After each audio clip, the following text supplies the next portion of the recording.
Start in the high country. Some snow still falling, but it's also the big draw. With that, we turn to CBS 13's Renee Santos live in Nyack, talking to people who are headed up the mountain no matter what, Renee.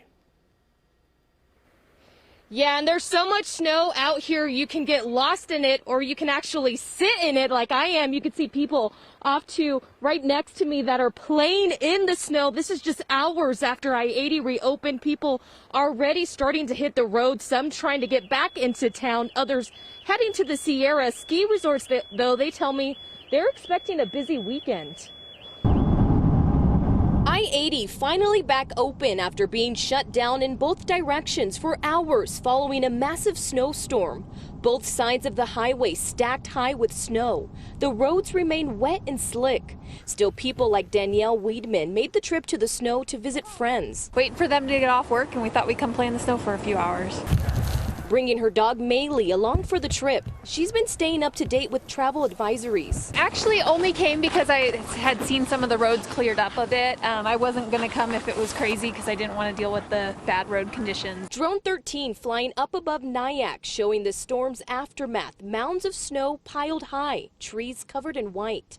Boreal Mountain Resort telling CBS 13 the storm has already dumped at least 7 feet of snow, with flakes still falling. The slopes coated with fresh powder, a joyful and exciting sight for skiing and riding. The resort is expecting a boost in business this weekend. The Corona sisters are in awe over how much snow has already fallen. It's like a lot of snow this year.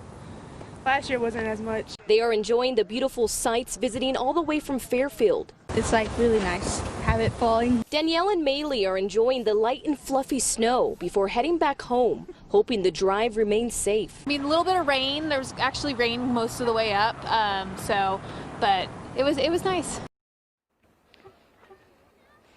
The resort is expected to be busy this weekend as the area will get a little break before more snow next week. There are extra safety precautions because of all of this deep snow. So if you're headed up here, they're telling people to be prepared.